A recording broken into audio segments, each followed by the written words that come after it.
হযরত আদম আলাইহিস সালাম রূহ জগতে একটা প্রত্যেকের রূহকে এক জায়গার মধ্যে একত্র করে আদম আলাইহিস সালামকে বসালেন আল্লাহ তাআলা রূহ জগতের মধ্যে।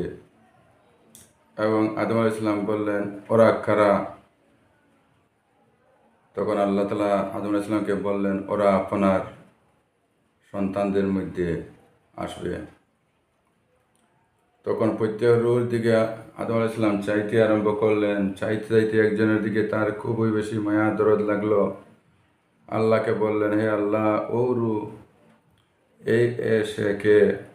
উনি আপনার আওলাদের মধ্যে একজন নবী আসবেন, ওনার নাম দাউদ আলাইহিস সালাম। ওনাকে আমার দেখতে ভালো লাগেছে, কতদিন উনি থাকবেন?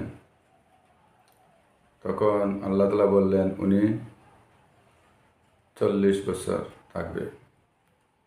আদম আলাইহিস সালামকে আল্লাহ বললেন, তুমি 1000 বছর থাকবে।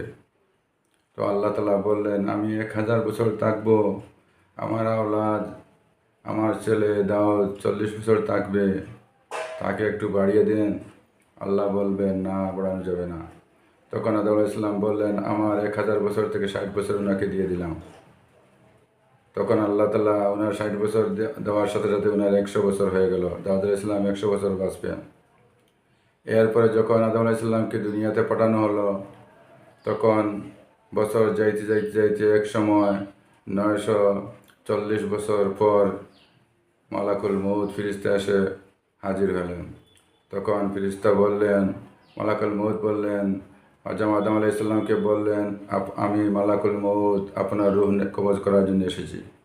তখন আদম আলাইহিস সালাম বললেন, আমি তো 1000 বছর বাঁচার কথা, এখন কেন? এখনও বাকি 60 বছর বাকি রয়েছে। বলে, না, আপনি 60 বছর তো দিয়েছিলেন রূহ জগতে দাউদ আলাইহিস সালামকে। বলে, না, আমি দিই নাই। উনি বললেন, না দিয়েছ? বলে, না, আমি দিই নাই, আমি এখন আরও 60 বছর থাকবো। তারপরে আদম আলাইহিস সালাম বা মালাকুল মউত আল্লাহর দরবারে গেলেন, গিয়ে বললেন, আল্লাহ তাআলা, আদম আলাইহিস সালাম বলছে যে উনি 60 বছর দেয়নি, উনি আরও 1000 বছর বাঁচবে, অর্থাৎ আরও 60 বছর বাঁচবে। তখন আল্লাহ তাআলা বললেন, ভুলে গিয়েছে। তো মানুষ ভুলে যায়, আমরাও ভুলে যাই। কোনো কোনো সময় আমরা অনেক জিনিস মেমোরি থেকে চলে যায়, ভুলে যাই, তারপরেই স্মরণ হয়। আমারও মারাত্মকভাবে আজ থেকে নিয়ে 3 দিন আগে একটি কথা আমাকে একজনে প্রশ্ন করেছিল, আমি ভুলে গিয়েছিলাম। ভুলে গিয়ে আমি বললাম, যে কথা আমি বলেছি পরে 1 ঘন্টা পরে স্মরণ হয়েছে এটা ভুল বলেছি, এইটা এইরকম না।